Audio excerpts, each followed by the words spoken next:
Welcome back students to my YouTube channel. Today we start another important topic of nationalism in Europe, that is Napoleon civil code. देखिए इससे पहले जो lecture था उसके अंदर मैंने आपको ये बताया था कि फ्रांस के अंदर जो रिवॉल्यूशन हुआ, जो कि फ्रेंच रिवॉल्यूशन है, और फ्रेंच रिवॉल्यूशन कब हुआ था? 1789। ये डेट आप ध्यान रखिए ना, 1789। तो वो रिवॉल्यूशन क्यों हुआ, रिवॉल्यूशन के रीजंस क्या थे, रिवॉल्यूशनरीज क्या चाहते थे, वो पिछले लेक्चर में मैं अच्छे से सब चीजें क्लियर कर चुका हूँ। जो भी स्टूडेंट्स नए जुड़े हैं वो मेरा इससे पहले का वीडियो फ्रेंच रिवॉल्यूशन देख सकते हैं और तब वो और अच्छी से इस वीडियो से जुड़ पाएंगे। आज उसी चीज को मैं आगे कंटिन्यू कर रहा हूँ कि 1789 में जब फ्रेंच रिवॉल्यूशन हुआ, डेमोक्रेसी की डिमांड हुई, ठीक है, मोनार्की को रिमूव करने की बात हुई, तो सब लोग अच्छे से क्या कर रहे थे, उस चीज को एंजॉय कर रहे थे। ठीक है, जो लास्ट पॉइंट मैंने आपको उसमें बताया था कि आर्मी, जो फ्रेंच आर्मी थी, उसने नेशनलिज्म का ढिंढोरा पूरे यूरोप में पीटना शुरू कर दिया। ठीक है, वो इटली के अंदर, जापान के अंदर, जर्मनी के अंदर, इस सब जगह के क्या लेके जा रहे हैं, नेशनलिज्म को लेकर जा रहे हैं। बट इसी बीच क्या हुआ, 1799 में, कब? 1799 में एक पर्सन इमर्ज होता है, उसका नाम है नेपोलियन। क्या नाम है? नेपोलियन। नेपोलियन क्या चाहते हैं, वो बोलते हैं कि अरे भैया डेमोक्रेसी वाला क्या पंगा किया हुआ है, ठीक है, और डेमोक्रेसी से देश आगे नहीं चल सकता। ठीक है, और उनके पास क्या है, फॉर एग्जांपल आप मान लीजिए उनके पास AK-47 है और उन्होंने सबसे पहले आती गोली किस पे मारी है? डेमोक्रेसी के बोर्ड पे। ठीक है, और जो पर्सन डेमोक्रेसी की बात करता है उसको क्या कर दो? उड़ा दो। ठीक है, डेमोक्रेसी के अंदर नहीं चलना है, डेमोक्रेसी से देश आगे नहीं जा सकता। तो 1799 में जब नेपोलियन आते हैं तो वो डेमोक्रेसी को हटाने की, डेमोक्रेसी को खत्म करने की बात करते हैं। क्लियर?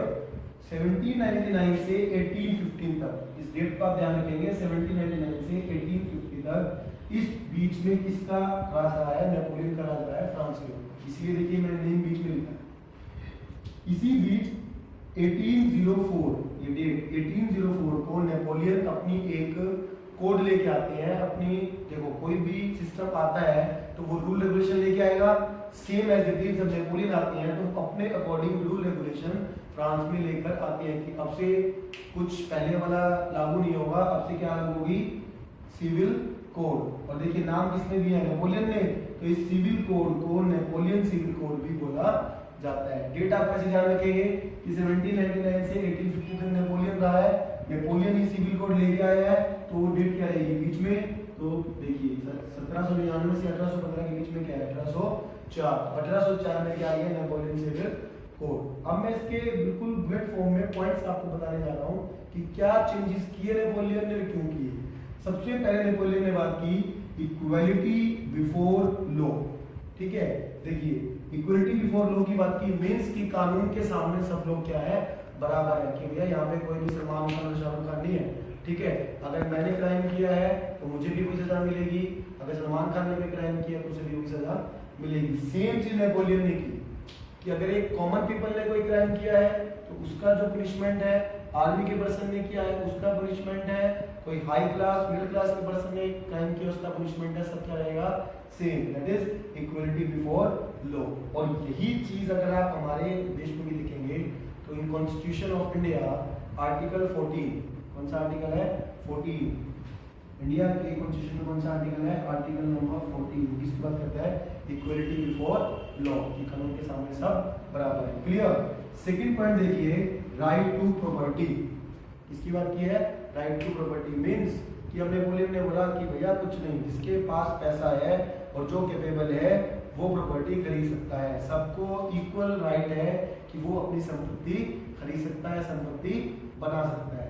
और इसी चीज को देखिए, इससे क्या होगा? इससे एक ऐसा क्लास इमर्ज होगा जो मोटिवेट होगा कि हाँ अगर मैं डेवलपमेंट करूंगा, मेरे पास पैसा होगा, मेरे को प्रॉपर्टी खरीदने का राइट होगा, तो धीरे धीरे मेरी क्या होगी? डेवलपमेंट होगी। ठीक है, और मेरा स्टेटस अच्छा होगा।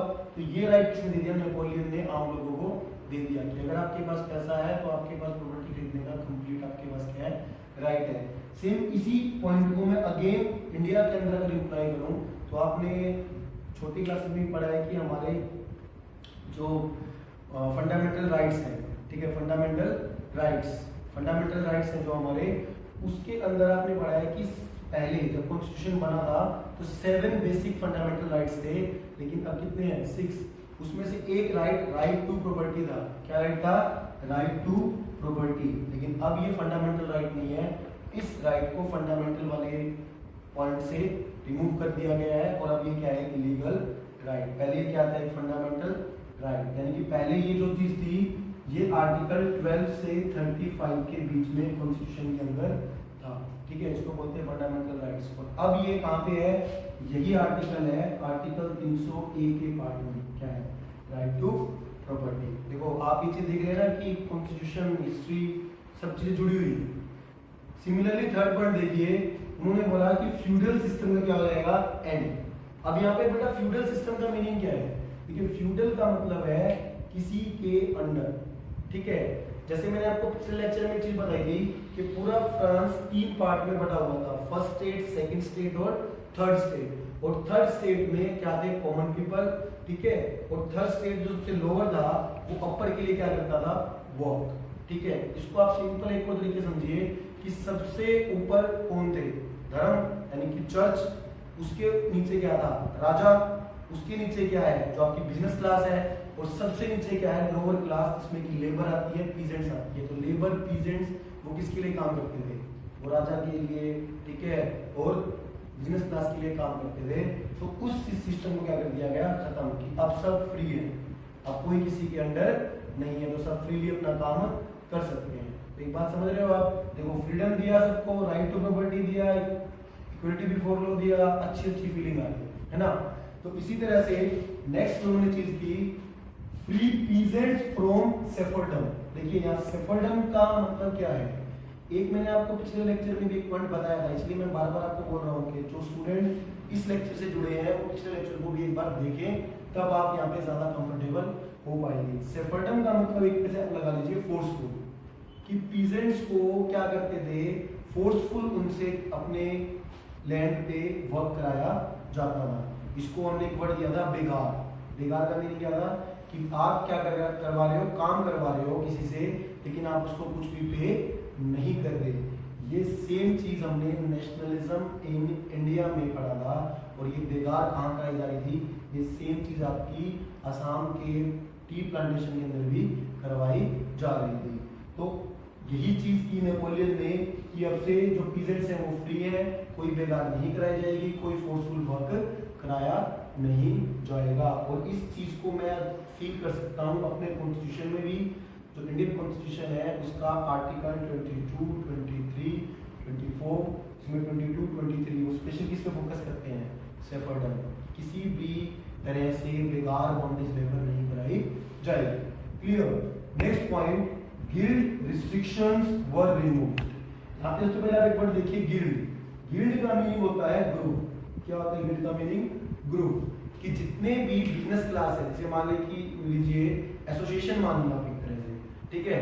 जैसे आपने देखा होगा ना कि अपने प्रेजेंटली भी कि मान लो कि कोई एक पर्सन है, वो वीट प्रोडक्शन का या वीट को बेचने का काम करता है, ठीक है। तो हम अनाज मंडी में जाते हैं, तो वहाँ सारे क्या है? व्यापारी, उन व्यापारी का ग्रुप है, उन बिजनेसमैन का ग्रुप है जो कि वीट के प्रोडक्शन, उसके परचेज से जुड़े हुए हैं, ठीक है। उसी तरह से अलग अलग चीजों के क्या थे? जो बिजनेसमैन थे उनके ग्रुप बना दिए, उसको क्या बोला है? गिल्ड। और पहले क्या था कि एक ग्रुप को दूसरी एरिया में क्या करने का? माइग्रेट करने का अधिकार नहीं था। सबकी एरिया वाइज, प्रोडक्ट वाइज क्या थी? मोनोपोली थी। लेकिन नेपोलियन ने क्या किया है? गिल्ड रिस्ट्रिक्शंस को रिमूव कर दिया है कि जो व्यापारी भाई हैं वो सबके हैं, अब फ्री हैं। कोई भी व्यापारी किसी भी एरिया में जाके अपना बिजनेस कर सकता है, उसे डेवलप कर सकता है, और ये चीजें वो आगे बढ़ा सकता है। किसी भी तरह की रिस्ट्रिक्शन, बंदिशें उसके ऊपर नहीं है, चाहे वो टैक्स से रिलेटेड हो, चाहे वो किसी तरह के प्रोडक्शन से रिलेटेड हो, लेबर से रिलेटेड हो, एनी रिस्ट्रिक्शन वर रिमूव्ड। लास्ट पॉइंट देखिए, transportation and communication system were improved, ठीक है। सॉरी यहाँ पे रिमूवल वर्ड लिख दिया, यहाँ पे क्या आएगा? इम्प्रूव। क्या आएगा? इम्प्रूव, ठीक है। सिस्टम वर इम्प्रूव्ड। अब आप एक नॉर्मल सी चीज है कि अगर मैं चाहता हूँ कि मेरे ही देश में, ठीक है, मान लो छोटे लेवल पे लेता हूँ मैं, कि मैं चाहता हूँ कि मेरे एरिया में मेरी कोई एकेडमी है, मेरा कोई सेटअप है, वो इम्प्रूव करे, उसके लिए क्या है कि मेरे तक बच्चा इजीली पहुँचे, तो मुझे क्या करना पड़ेगा, मुझे ट्रांसपोर्टेशन फैसिलिटीज अपनी अच्छी करनी पड़ेगी, मुझे जुड़ना पड़ेगा बच्चों से, मुझे कम्युनिकेशंस अपनी अच्छी करनी पड़ेंगी। सिमिलरली नेपोलियन क्या चाहता है कि बिजनेस बढ़े, ठीक है, बिजनेस ग्रुप इंप्रूव करे, देश का बिजनेस बढ़े तो क्या बनाना पड़ेगा, ट्रांसपोर्टेशन और कम्युनिकेशन को क्या करना पड़ेगा, इंप्रूव करना पड़ेगा, ताकि जो आपका फ्रांस है वो पूरे यूरोप से जुड़ पाए। क्योंकि नेपोलियन का विजन क्या है, बहुत ऊंचा है कि उसको अभी फ्रांस तक सीमित नहीं रहना है, उसको पूरे यूरोप को धीरे धीरे क्या करना है, कंट्रोल करना है। ओके, तो अब आप स्टूडेंट ये देखिए कि अगर कोई भी पॉलिसी है तो उसके प्लस पॉइंट है, उसके माइनस पॉइंट भी होंगे। पहले ना वहाँ के लोगों को अच्छा लगा, तो नेपोलियन तो बहुत अच्छा है भाई, ठीक है, कि आपने क्या कर दिया, equality before law, right to property, ठीक है, ये चीजें की, कम्युनिकेशंस को इंप्रूव करने की बात की, बिजनेस को इंप्रूव करने की बात की, ठीक है, बॉन्डेज लेबर को खत्म करने की बात की, फ्यूडल सिस्टम को खत्म करने की बात की, तो सब क्या अच्छा है ना। लेकिन जहाँ पे अच्छाई है वहाँ पे बुराई भी साथ में रहती है, क्लियर ना। वो आजकल लॉकडाउन की वजह से हम रामायण वगैरह बहुत चीज़ें देख रहे हैं, तो हमने चीज़ देखी है कि अच्छाई और बुराई इक्वली क्या करती है, साथ साथ चलती है। तो सेम चीज़ यहाँ है कि अगर नेपोलियन की सिविल कोड में अच्छाइयाँ थी, प्लस पॉइंट थे, तो कुछ ड्रॉबैक्स थे, कुछ माइनस पॉइंट भी थे, ठीक है।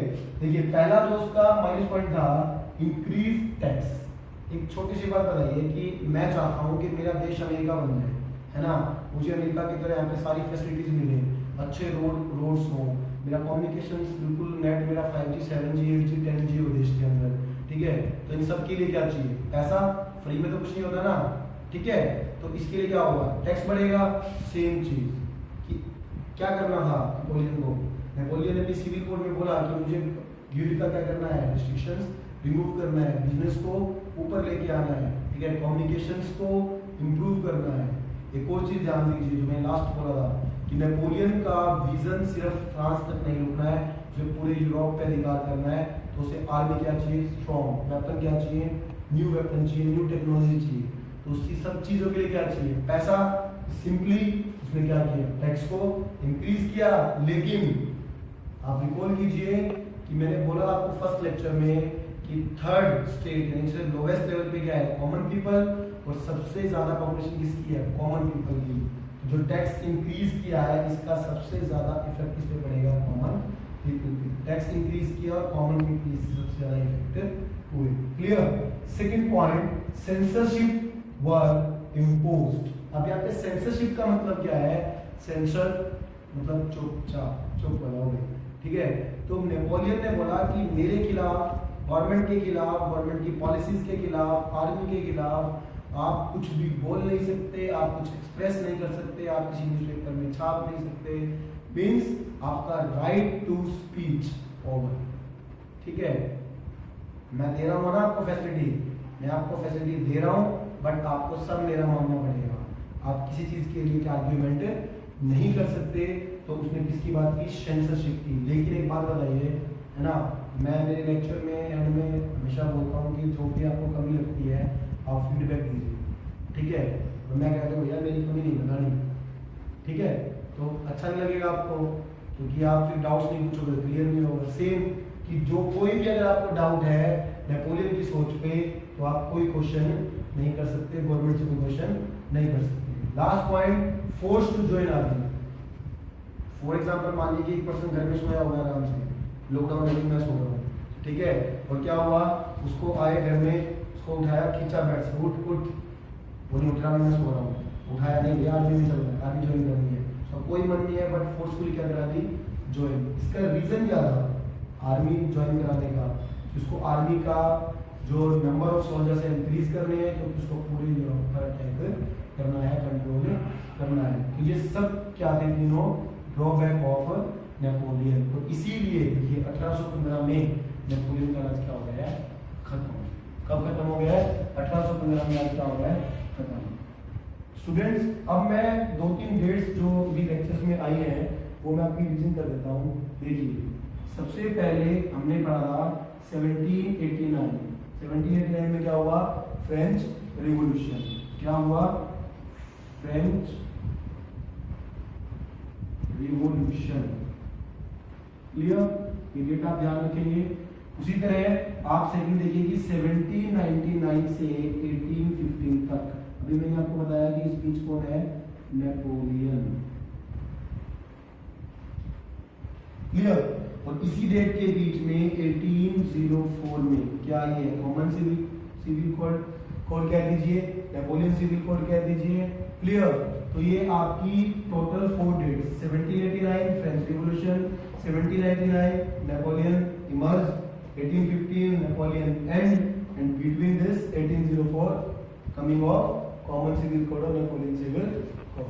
ओके स्टूडेंट्स, तो जितना भी अभी मैंने आपको आज हमारा टॉपिक था कि नेपोलियन कैसे इमर्ज हुआ, नेपोलियन सिविल कोड क्या है, उसके ड्रॉबैक क्या है, ये क्लियर कर दिया है। आई होप कि आप अच्छे से इसको अंडरस्टैंड कर पाएंगे। और आप फर्स्ट लेक्चर में दोबारा जाएंगे तो देखिए 2 टॉपिक हमारे कवर हो गए, फ्रेंच रिवॉल्यूशन और नेपोलियन सिविल कोड। ठीक है? ओके।